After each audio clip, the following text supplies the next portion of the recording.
It's Wednesday, November 29th, 2017. This is Seaside Chats with Kenneth Arthur, where every week myself, Kenneth Arthur, brings in someone to talk about the team, their favorite team that may be playing the Seattle Seahawks that week. Sometimes that doesn't always line up because you can't find a Texans fan or whatever that happens to be, someone perhaps in the world of comedy I like to target. And this week I've got Jonny Svarzbein from UCB, theater and improviser, comedian, actor, writer, all of the above. Did I say your name right, Jonny? I know it's a question you must get every day, but did I say that right? Close enough. But thanks for having me on, Kenneth. Of course. So the Seahawks are playing the Eagles this week on Sunday Night Football. Big game for both teams. I think Philadelphia, it's another chance, or maybe one of their first chances really this year, I think, to sort of not prove themselves, but it would be nice for them to get a big win over, a road team, a team that goes to the playoffs every year. And then next week they've got the LA Rams. So they've got two of those in a row. And this Sunday night, it'll be Russell Wilson and Carson Wentz, and they'll talk about that ad nauseum, I'm sure. So Jonny is an Eagles fan, and we're going to get into the Eagles this year as well as some of the past. But we always start off every week doing this with sort of where you grew up and how you became an Eagles fan and early memories of that. So Jonny, where were you born? Were you adjacent to Philadelphia in any way? And how did you become an Eagles fan? Cool. So basically, I grew up in El Paso, Texas, which geographically is the westernmost tip of Texas, where New Mexico and Texas meet. I was raised an Eagles fan because my mom grew up. She moved from France to the United States when she was 4, and she grew up in Atlantic City. So all of her friends growing up were Eagles fans, some of them Giants fans, but she became an Eagles fan through that. And then she went to nursing school in the Bronx, met my father, who moved to the United States from Argentina. And then they both moved to El Paso, Texas, once they got married. So then my mom decided to do the only thing that could alienate me more than being a Jewish kid in El Paso, Texas, and that was to raise me an Eagles fan in the middle of Cowboys and Oilers country. So what was your first, do you remember the first team of the Eagles that you watched, like the year and the quarterback and all that stuff? The first Eagles game I remember watching, and I remember physically sitting in front of a TV and watching and remembering the game, was the 1993, I believe. Yeah, it was 93. Eagles-Saints playoff game, and I think that was a wild card game. But the Eagles ended up beating them. I want to say it was 35-20. But that team had everyone fun was on that team. Cunningham was the quarterback, and Reggie White and Clyde Simmons were on the defense, and Fred Barnett was the wide receiver, and I think he had 2 touchdowns in that game. But yeah, it was just a really fun team to watch. And it was great because the defense was just as fun to watch as the offense, which made watching a whole game not only tolerable but enjoyable, as opposed to some of the teams Denver is a good example of a team where it's you'd almost rather watch when they're on defense than when they're on offense, if you're a fan of them.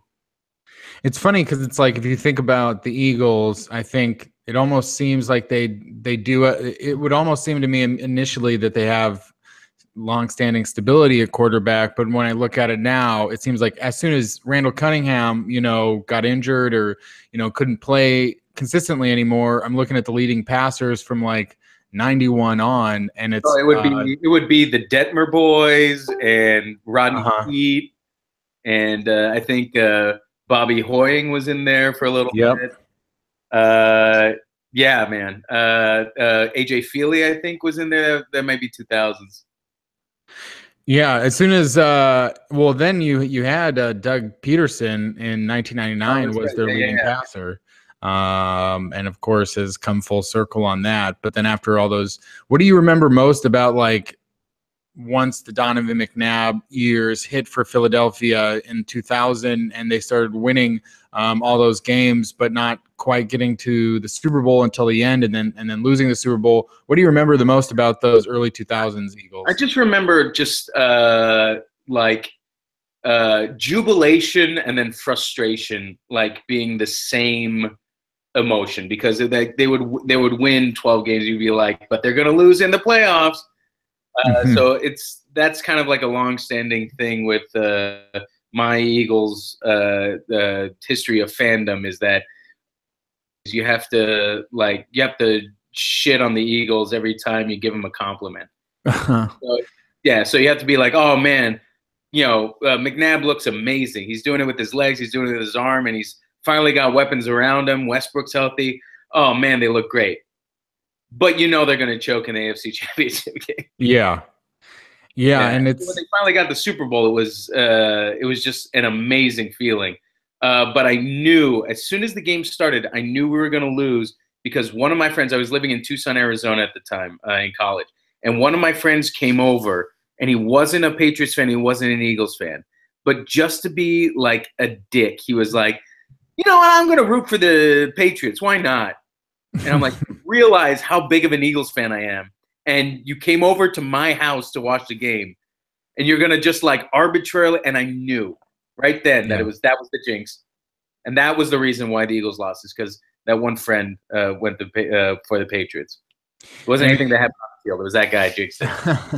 And those Eagles, of course, had a lot of great players with McNabb, Brian Westbrook, Terrell Owens.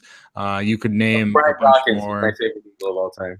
Okay, so that's what I was gonna say. Is who is your favorite go-to guy? What do you? Oh, watching Weapon X just like lay someone out. That was the best. Just shoulder, like right shoulder pad, right in the middle of the dude's stomach, and just laying him out. Oh man, that's the best. Yeah, it's crazy. It was a Jim Johnson defense where it was just blitz every play. It's crazy how many years Dawkins played for the Eagles alone, from 96 to 2008. The Eagles, and then 3 with the Broncos. Yeah. That sounds right in my head. And he's not a Hall of Famer, but I would assume he's been eligible for the last year or two, right? I don't think he's been eligible yet. He's definitely a first ballot Hall of Famer, I would assume.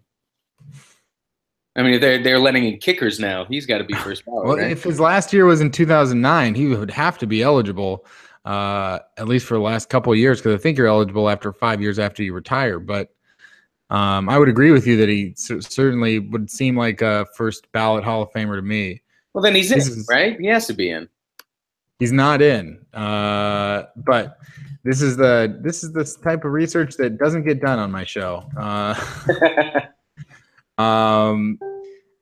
It sounds like there's a lot of articles about maybe he's being snubbed, and then maybe he'll be in 2018. So we'll see about that. Is there any other? Are you sure you're not thinking of Darryl Dawkins? Darryl Dawkins got in, right? Darryl Dawkins, is he a baseball player? That's the 76ers. Oh, okay. Yeah. No, not Darryl Dawkins, Brian Dawkins, but he should be. Do you think Terrell Owens should be in the Hall of Fame? I mean, yeah, he'll get in eventually. I mean, he was just so dominant in his stats and for so long. I mean, if you're doing it on like, is he a nice guy? Then no. Yeah. But yeah, he's. And did that. So then you had all those Andy Reid years. Of course, you go to 4 straight conference championships, 1 Super Bowl, and then after 2004 and 2005, the Eagles go 6-10. Then they go to the playoffs again the next year. But there's like a lot of in and out seasons until Andy Reid finally gets fired for missing the playoffs 2 years in a row. How did you feel about the Andy Reid firing at the time and even now? At the time, the logical football fan in me said, who are you going to get that's going to be better? Mm-hmm. He still has plenty of years left. But ultimately, maybe you just need a spark of a new coach, or the locker room isn't listening to him. So I understood it, but I didn't like it. From an Eagles fan standpoint, I said, good, get rid of him, that bum. He never won anything. Yeah. So that was basically both sides of it. The fan of me was like, good, get rid of everybody. They're all losers. And then as soon as they win a game, they say, see, I told you. And it seems like if you look back on that 2012 team that went 4-12, I mean, you weren't going anywhere with Michael Vick and Nick Foles. Obviously, the next year, Foles had a really good season under Chip Kelly, but it seems like even though you're not going anywhere necessarily with those two, we've got a 24-year-old LaShawn McCoy, 26-year-old Deshaun Jackson, 24-year-old Jeremy Maclin, Brent Selleck, lots of good players, Brandon Graham. That the pieces were in place. And so then Chip Kelly comes in, and obviously he's back in the headlines right now. But your thoughts on the Chip Kelly? I was so excited when Chip Kelly came in. I was so excited because I've been, because I went to the University of Arizona, I've also been an Arizona Wildcat fan for the longest time. So you end up watching some of Oregon when Chip Kelly was there, and it just looked awesome. It was like, oh, this team could be fun again on offense. You know what I mean? Like we'll draft Mariota in a couple of years, and he'll be the new Cunningham, and we'll have the Chip Kelly offense running, and it'll be great. Didn't turn out like that, but it looked good early on. There was that one game where it was against the Redskins on Monday night, and Vic threw and ran for, I think, like 5 touchdowns in the first half. And that was the first game against like McNabb when he came back, or when he got traded, and it looked like the Chip Kelly era was just gonna steamroll everybody on offense. But being an Eagles fan and seeing the teams that the Eagles have had that were good, the glaring omission was, but the defense stinks. And that's how I knew. I was being optimistic and kind of kidding myself, but I knew as an Eagles fan, it's like Eagles teams don't win if they have not even like average defenses, but if they don't have a good defense, they really don't pan out. Especially with we had Nnamdi Asomugha, and I was like so optimistic he was going to shut everyone down, and he was a joke. Yeah, Nnamdi Asomugha will always stand out as like, don't get, always have a certain amount of reservations when signing a big name free agent, because it's like there are so many things that go into being successful in terms of scheme and teammates and all these sorts of things that, we sign the big names. So many of these NFL free agent contracts, it's almost like going back into the draft where you don't know who's going to bust and who's not going to bust. Obviously Nnamdi was a pretty significant bust. But yeah, those 2013 Eagles that had, you buried the lead a little bit, I feel like, in saying that you're an Arizona Wildcats fan. Nick Foles, I mean, how did you feel Nick Foles was doing it? I still have it at the bottom of my like jersey drawer, but I bought not even a jersey because I knew how impermanent Foles was going to be on the team. I was so excited when he had that good season, but I bought a T-shirt jersey, not a jersey. I bought like the T-shirt that has like the number on the back and the name, you know what I mean? And that's how like not convinced I was that Foles was going to be any good. I didn't spend money on a full jersey, even though he went to Arizona. Yeah. So you kind of knew he had that the Kevin Cobb feel where it's like, okay, I see why people like have interest in him, but he's not a franchise quarterback. I mean, do you feel like go at the time, because I mean, I didn't watch every Eagles game, but it's like, I mean, 27 touchdowns, 2 interceptions, a passer rating of 119.2. I mean, that was the year that the Seahawks won the Super Bowl, but it was also the year that Peyton Manning was on a tear like we'd never seen, and still Peyton Manning didn't finish as the NFL leader in things like yards per attempt and passer rating because of Nick Foles. And so like watching it game to game, were you watching it just being like, I mean, you've said you always had reservations for a number of reasons, but just watching the games, were you impressed ever by like Nick Foles? Like, oh man, he has an ability to do something, or was it really just, man, Chip Kelly is a genius? Well, I mean, you want to be like impressed by someone that has those numbers, but also threw 7 touchdowns in one game. You know what I mean? Yeah. But you look at him and he's not impressive.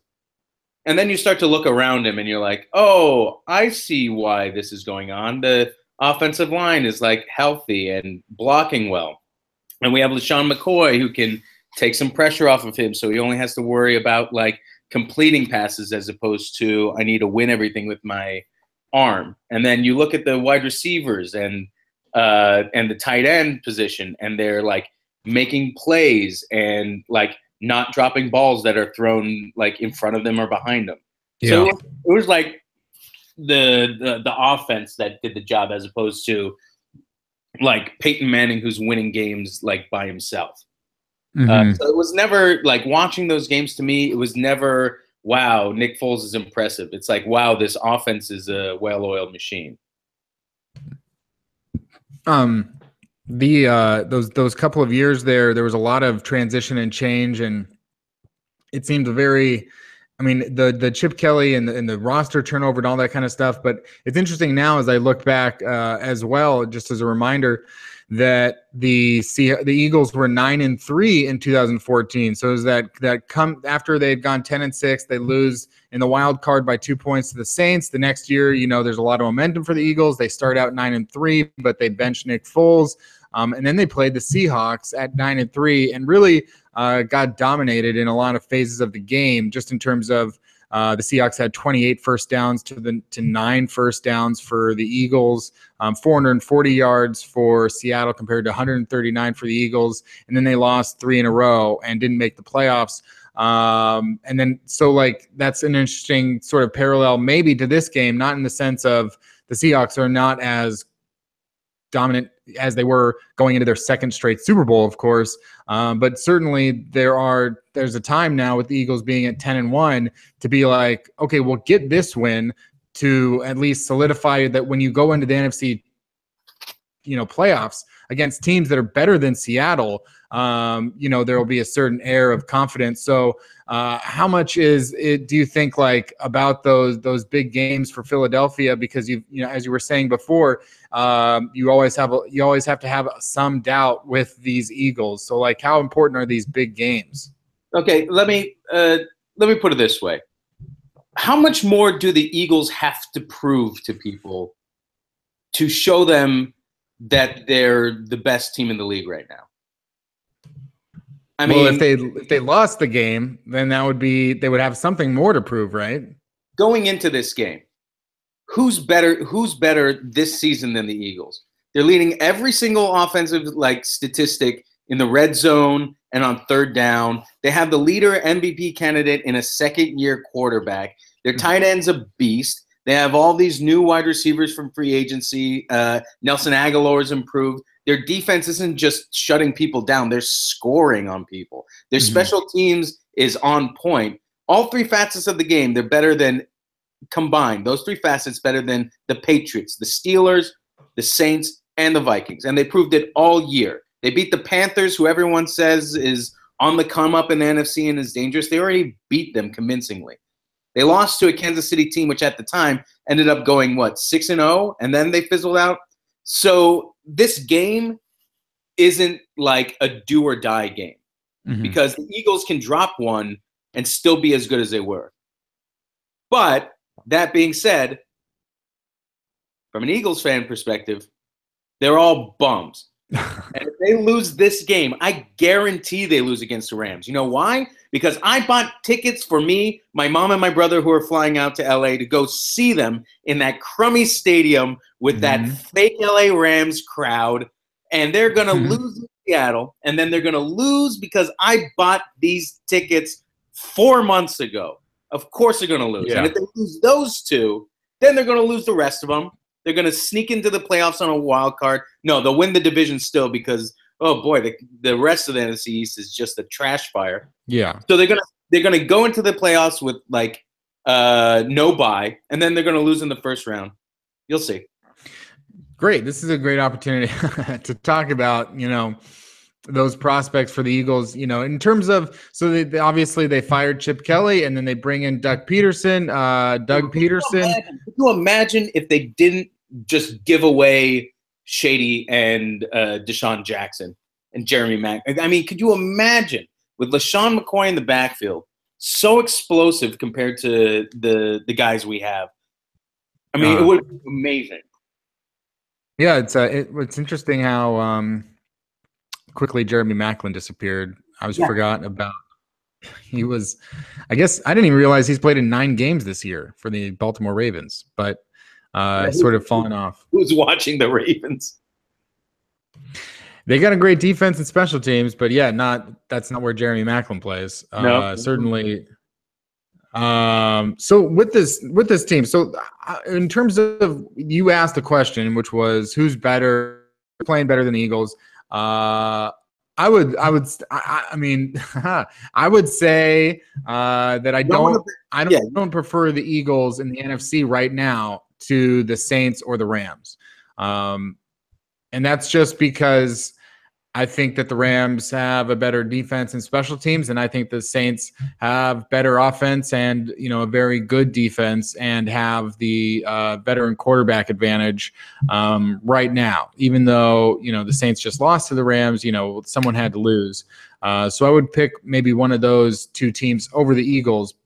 And a big part of that is I like that the Eagles are blowing teams out, but I also think that all the teams that they've blown out are really bad teams. And the Panthers game, was a Thursday night game, which always throws off the reliability on evaluating any team as they truly are. Yeah, and even though you said it was handedly, I mean, it was a 5-point win, and they stopped Carolina on 2 drives. Which did you watch that game? I can't remember what happened yesterday. Oh, the Eagles squeaked by. You weren't watching it. I know that Cam Newton had 2 opportunities, 2 drives to win that game, and not surprised to me that Cam Newton failed to do that. So, and then I would say, if anything, they got a win over the Chargers in LA, which was, I think, I assume you didn't go to that LA game. No. I chose between the Rams and the Chargers. In preseason, I chose the game that I thought would be a more guaranteed win, which was the Rams before the season started. But yeah, that just goes to show I have no idea what I'm talking about. But I'll continue to talk.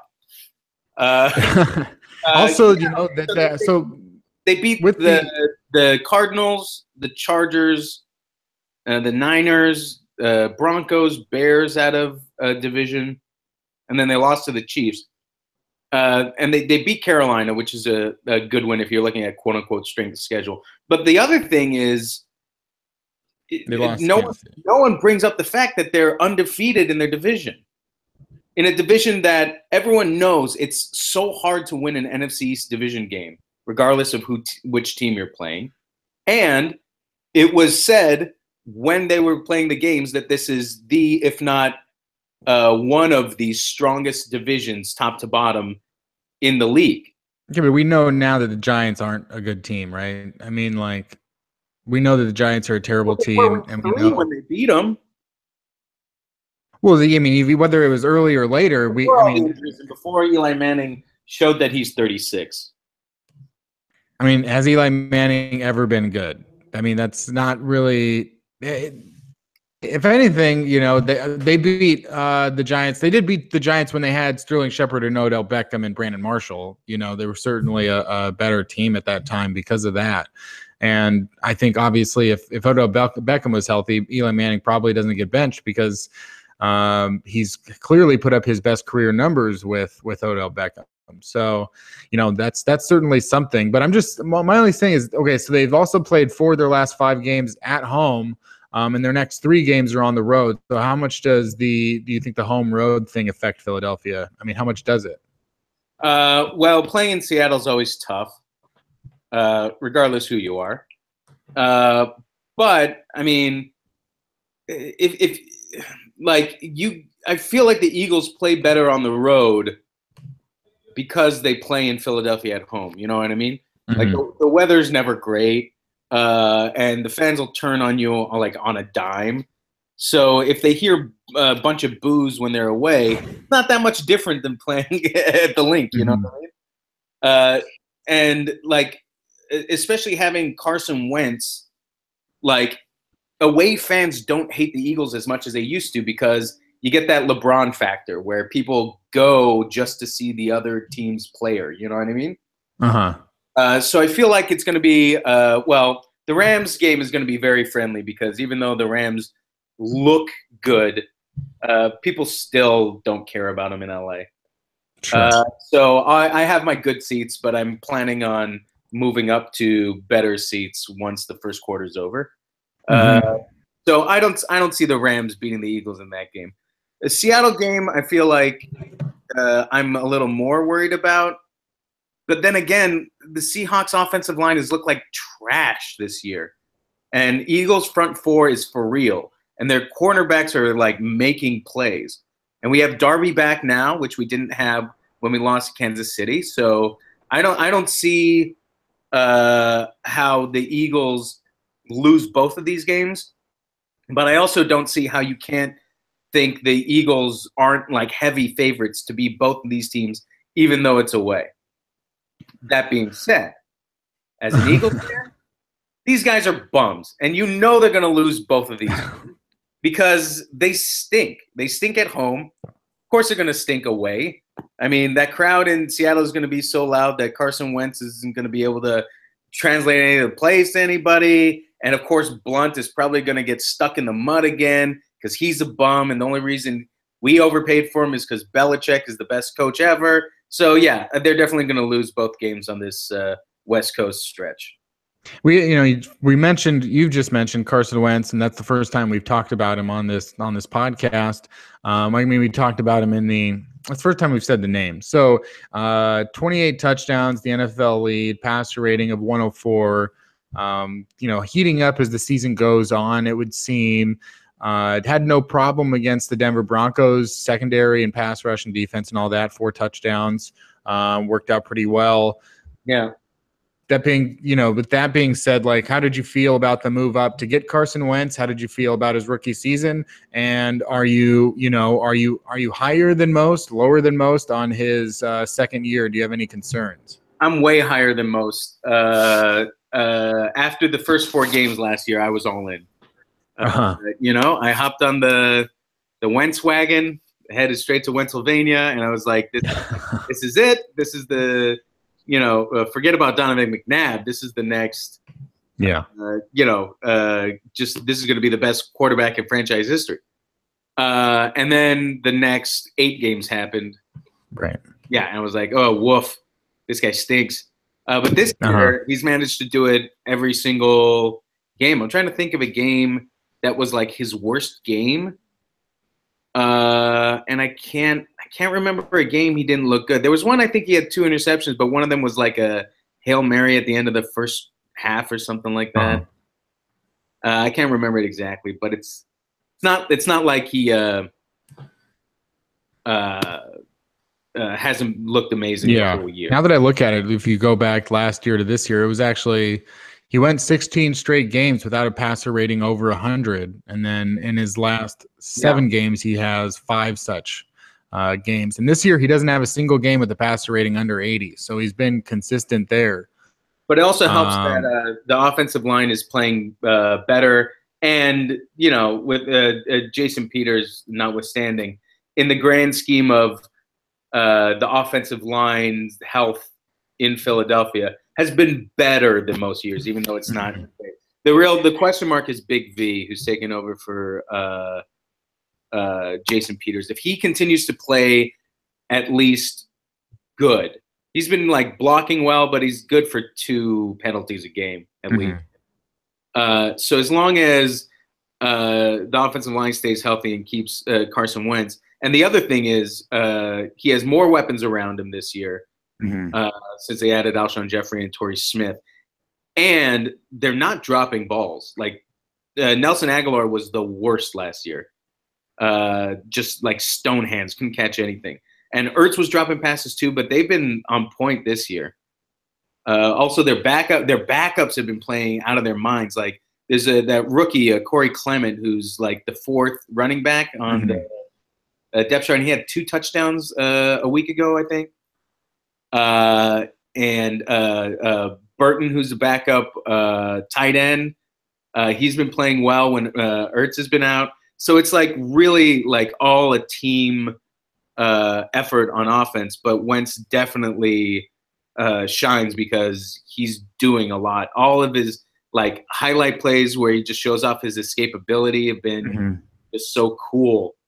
Like finally we have a cool quarterback again and an offense that is clicking, and it's fun to watch. And it's, I think yeah, it's just it's interesting because it's like for it to in that clicking sense there really is, you know, and it helps Carson Wentz MVP candidacy a little bit to say that there isn't really another standout star on offense and even on defense. A lot of the guys are, you know, their success is somewhat subdued, and you know their ability, like a Fletcher Cox and a Brandon Graham, they're not going to pop off as much on the stat sheets. You know, Brandon Graham has 7 sacks, but deeper below that, you know, he's like second in the NFL in quarterback pressures, or like Fletcher Cox, the amount of impact he has on a game, even if he has 6 sacks on the year, he has such a fantastic impact on the game. And it seems like a lot of these guys, it really is more about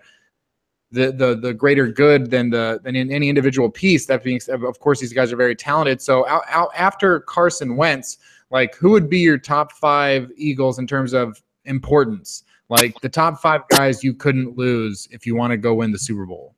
Ooh. Well, before the season started, I would probably say Darren Sproles, just because he's such a good change of pace back compared to LeGarrette Blount, and he's great at catching balls out of the outfield. But that hasn't been the case. I mean, we 10-1 without him. I would say if I'm going by importance, number 1, Lane Johnson. Number 2, Zach Ertz. Number 3. I mean, I feel like the middle linebackers are pretty interchangeable. I'd probably go Malcolm Jenkins 4th, and then 5th. None of the running backs. I feel like they're mostly like next man up, kind of plug and play. I kind of want to say Alshon Jeffrey, but it depends. It depends how well Darby plays now that he's back from the ankle injury. He might be like a big deal.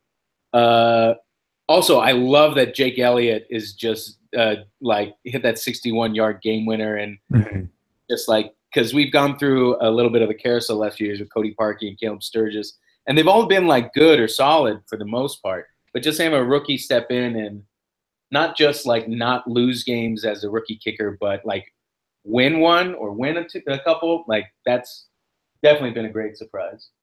So no team in the NFC East has won the division 2 years in a row since the Eagles in 2004. Right. Constantly rotating. After this season, all things, you know, being equal, assuming that, you know, no major injuries, and, you know, they can retain a certain number of players or whatever. Well, I hear they're going to extend the Ezekiel Elliott suspension to 24 games. There you go. So I think we'll be okay. Well, what do you think the Eagles need to do to do it again in 2018? Because it seems like we hear this. I mean, every single year, it's like, well, if it's 2012, you're looking at Robert Griffin III, and you're saying, man, well, this guy could have a run for a while. Or if it's 2016 with Elliott and the Cowboys and Dak Prescott, you're like, well, man, they could win it next year. But every single year, it's not the case. Like something goes wrong, or, you know, that team's just not as good as they were. And a team that sucks this year, like the Giants, who had the number 1 defense last year, you know, just comes right back. You know, maybe they get a different quarterback. So how do the Eagles, you know, maintain this for another year? I don't think this goes just for the Eagles, but it definitely goes for the Eagles. This will be write it down. Here's my prediction. Whoever wins the NFC East for the next, let's say 6 years, maybe even longer, is going to be the team that can most consistently put pressure on the quarterback. That's going to be the front 4 is going to be the most important for the Giants, Redskins, Cowboys, Eagles. Because if you look at it, best quarterback in the division right now is Carson Wentz. How do you stop him? You have to get to him to stop him. He's been able to escape, but if you have a spy, well, you can't put a spy on Wentz, But if you can get better pressure on him, you at least have a shot at like slowing him down. The Eagles proved what you could do when you put Dak Prescott under a little bit of pressure this year. He's still a second-year quarterback that just looks like a really good rookie quarterback. So he hasn't really like proved himself to be like stellar or amazing as like a lot of people, especially Cowboys fans, thought he was going to separate himself from the field this year. And then you look at Kirk Cousins, and I don't know about you, but does Kirk Cousins scream franchise quarterback to you? I mean, if you put him on a team like Jacksonville, maybe they have a shot at getting to the Super Bowl or the AFC Championship game. But the Redskins have so many holes that anyone that puts pressure on Cousins, everything else that's wrong about the team is just going to stand out even more. And then the Giants, the quarterback position for the Giants is just a gigantic, like, just doughy white boy faced question mark. And that is Eli Manning. Do they move on? Do they continue with him? If they trade him, do they even get anything good back for him? If they draft a quarterback, who knows if this is the start of some sort of awful Cleveland Browns-esque quarterback carousel for them? Because I don't think Davis Webb is the answer. I mean, just say Davis Webb. Does that sound like a friend? No, that's not. I mean, you can't. Davis Webb isn't going to last in New York City playing for the Giants. So probably not. If any team wants to win the division, they'll have to have consistent pressure on the quarterbacks in division. Yeah, it's true. I mean, the Eagles, and on their case, you know what? They've extended Timmy Jernigan. They've got Brandon Graham under a contract. Fletcher Cox under a contract. Barnett, who's the defensive end they just drafted from Tennessee. They have to probably like release Vinny Curry, right? I mean, yeah. Yeah, but I don't. Vinny Curry's not that. I mean, he's a starter. I mean, is he a great in run defense? What is Vinny Curry's deal? Honestly, I'm not sure. I'm not rocking my Vinny Curry jersey every Sunday. Yeah. And I feel like that might be indicative of either I'm not as good of an Eagles fan as I should be, or he just doesn't stand out as someone that's completely necessary. I feel like who would you rather have this weekend? What's that? Who would you rather have this weekend, Vinny Curry or Chris Long? Well, this weekend on the field, or like all the humanitarian and charity work done off the field? Just on the field. I'll go with Long. He has a ring. There you go. I'll go with Super Bowl experience. I guess my last question about the Eagles and everything would be: they're 10-1 right now. You want them to, win every week, probably. But does 15-1 sound good to you going into the playoffs, or would you rather lose a couple more games? Have that as a piece of the season to know, like, maybe to not go into every game blowing out bad teams, but maybe or blowing out fine teams, but to go in there, man, it's fine if you lose to the Seahawks or the Rams or both, especially if they can win maybe the rest of their division games, go 6-0 in the NFC East. So in general, 15-1 versus 13-3, would you prefer to be 15-1? The humble sportsman in me would love to say that this team could use some humility, that if they lost perhaps one or two more games, they would learn to appreciate all of the wins that they have and would give them a sense of purpose going into a playoffs that they most likely would be a favorite to come out of the NFC. Mm-hmm. A smarter, more humble man than me would say that. I, however, say, fuck them all. Destroy every team. Every single team should fall under the axe of the Eagles executioner named Carson Wentz. All hail Carson Wentz. I want them to not only beat every team, I want them to run up the score. I want them to sit the kicker just like they did last week and go for 2 every single time. I want to see fake field goals from 20, 30 yards out. I want to see them just dominate and mock every team going into the playoffs. So when they get there, they can be like, yeah, we're the shit. try and stop us because we have home field advantage throughout the entire playoffs. And you're going to have to be in the snow and the slush that all of us idiots that live in Philadelphia, which I never have because all of those idiots have to go through it. Now you have to come through us to get to the Super Bowl. That's what I want to see. I want to see an Eagles team that will finally not only win, but will dominate in an embarrassing fashion. That being said, they are most likely going to lose both games on the West Coast, coming from an Eagles fan perspective, and they'll probably lose to the Cowboys the second to last game because, yeah, they're the Eagles. The Eagles tend to lose to the Cowboys when they have something to play for. So they'll probably be 13-3, maybe 12-4, but they should be what? 18-1, 17-1? How many more do we need? 18-1 would be the ultimate, probably for the. And I want to see someone get a Pro Bowl MVP. I want to see that would be tough. Pro Bowl MVP. That one would be tough. If they do a pass run punt competition, I want to see an Eagles win that. I want to see him pushing down kids and winning. Yeah, you'd have to knock out some of the kids there. But, it's in the interest of Philadelphia, a franchise without a Super Bowl as of yet. Could this be the year? We'll see. Russell Wilson is an example of a quarterback who did win a Super Bowl in his second season, had a great defense. And, I think Carson Wentz already has more touchdowns than he had that year. So there you go. They also had a good running game, which the Eagles do this year. There he is.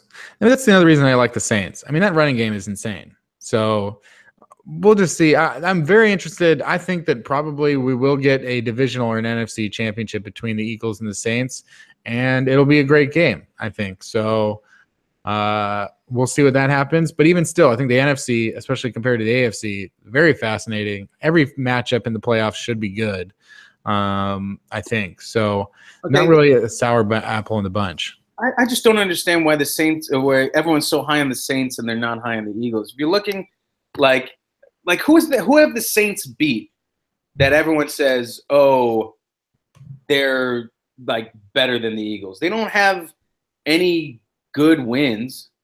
Mm-hmm. I mean, they beat Carolina. Well, you used that. Carolina.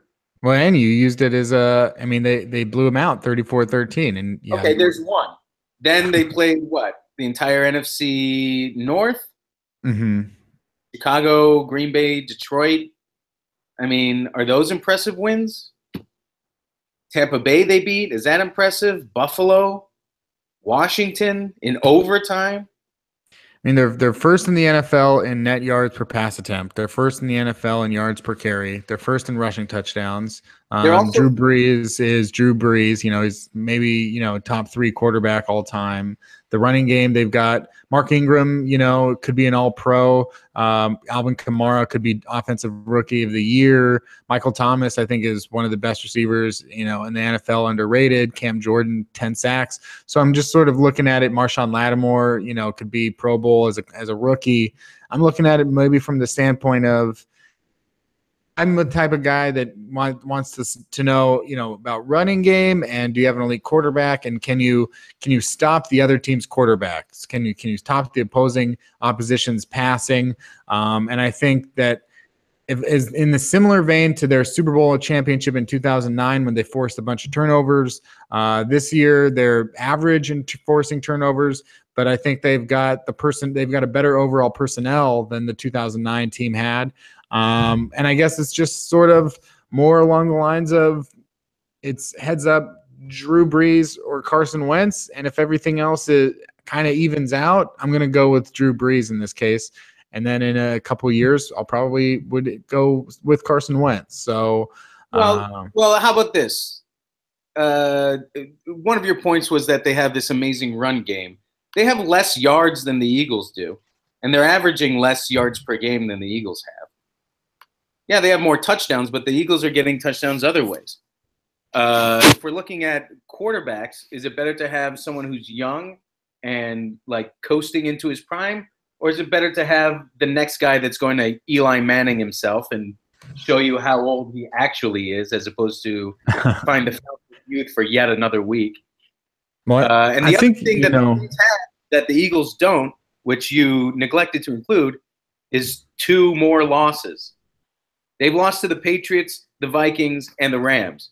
And they're probably going to have to go through at least 1 more of those, if not 2 or 3, to get to the Super Bowl. And they already proved that they can't win against good teams. The Eagles haven't proved that they can't win against good teams because, according to everyone, they haven't played any. Well, let's see. We'll see because they got we got at Rams in 2 weeks, so that'll be a comparison head-to-head matchup. At Rams, 2 weeks apart. Basically, both teams will have done it, and we'll see where they stand. But I mean, I think it would be insane to say that a combination of LeGarrette Blount and Wendell Smallwood or Corey Clement or even a Jay Ajayi is as good as Melvin Ingram and Alvin Kamara. I mean, Kamara is over 1,000 yards from scrimmage. Mark Ingram is over 1,000 yards from scrimmage. 5 yards per carry for Ingram, 7.1 yards per carry for Kamara, compared to 4.8. For Blount. I'd rather have Ingram. Okay, let me ask you this: Ingram, Kamara, and Breeze, running wise, or Blount, Ajayi, and Wentz? Oh, 100%. I would rather have Ingram, Kamara, and Breeze. I mean, it doesn't matter. Now, Breeze has 2 rushing touchdowns, so that's the defense has to play against the passing game. I think that there's so many. There's no doubt in my mind that the best rushing team in the NFL by a wide margin is the New Orleans Saints, and by a wide margin. Yeah, they're. I don't know. There's this website. Do you follow anything like Football Outsiders? No. So they just have like advanced statistics that they have this thing called DVOA that measures the success of every single play based on yards and downs and distance and situation and all that kind of stuff. And the Saints are number 1 in running the football by a significantly large margin over the Dallas Cowboys, who were number 2, which of course most of that going into Ezekiel Elliott, and they've got Philadelphia at number 8, which tells me that Philadelphia's running game and the rushing yards, for a lot of it comes at the point where it's a credit to the Eagles as a whole, which is that they're a team that, can get up by a lot of points early and then start running the football a bunch. And maybe that's something that, brings them down on a rate basis over the course of 60 minutes. But I think from what we have, which is that the Saints are in a lot more close games, and you can use that as a point to say that the Eagles are a better overall team, but I think that it does prove that the Saints are a much better running team. So the Eagles may be better overall, but in my opinion, the Saints are better overall, but that's just my opinion. But I think it's almost, without debate that they have a better running game. If the Eagles beat the Rams, would you flip-flop them in your head ranking? I mean, if the Eagles, I want to see how they do against the Seahawks for sure. Because I think that I still think this is their biggest test of the year so far up to this point. So we'll see how they do there. But let's assume that the Eagles win. Statistics. Is there a decimal reader with your advanced statistics that measures how crowd noise will affect? The Saints beat the Carolina Panthers this weekend and beat the Atlanta Falcons in Atlanta next weekend. Those would be impressive wins, right? So then they would get to, let's say that the Eagles, lose to the Seahawks or beat the Seahawks, and then let's say they lose to the Seahawks and then beat the Rams the following week. Then they would be 11-2, so they'd be 11-2, so that they'd have one game advantage over the Saints. So let's say that happens. Measuring in that the Saints add in 2 more quality wins and that the Eagles lost the game but had a quality win over the Rams. I mean, I'm talking about this is a tight matchup between 2 very closely ranked teams in my mind in the NFC.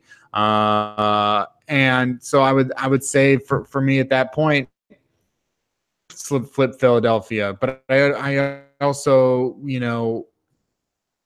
I would want to see the Saints, play a couple more tough games. So yeah, we'll see how it is. Like I agree, I want to see the Saints play some more teams and get a win, because they did fail to beat the LA Rams, and I thought that they would beat the Rams.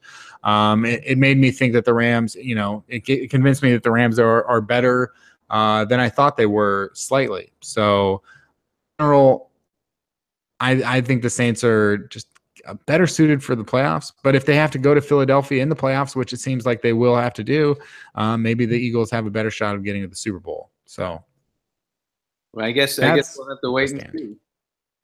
We will have to wait and see. Jonny, that's it. This is the show. Thank you so much for coming on. Thanks for having me. I hope I didn't ramble too much. No, not at all. It was a great amount of rambling. People can follow you on Twitter at JJS Comedy, where you will see hashtag does the dab dance over and over again. Is that correct? Yeah, temporarily. We didn't talk about Cam Newton and the dab dance, very much today. No. But just a brief summation of a tweet that you can expect from Jonny Svarzbein. There's if you don't mind, I'm going to read this latest one, and it's NFL related. There's a complex description to explain my brief film about the Howie, who was a Hall of Fame defensive end for the Oakland Raiders, but I'll spare you the details. Long story short, it's the long story short. Hashtag does the dab dance. And now a lot of people that follow you know you on Facebook or in real life have a lot of questions about this. Is there anything you want to say about your hashtag does the dab dance series of tweets and updates? Yeah, it was just I just wanted to see if I could tweet out a bad pun or play on word or just a dad joke maybe once every day for a year. And I'm closing in on it, and we'll see if I make it. So follow along and see if I continue to torture all of my friends and acquaintances with bad jokes.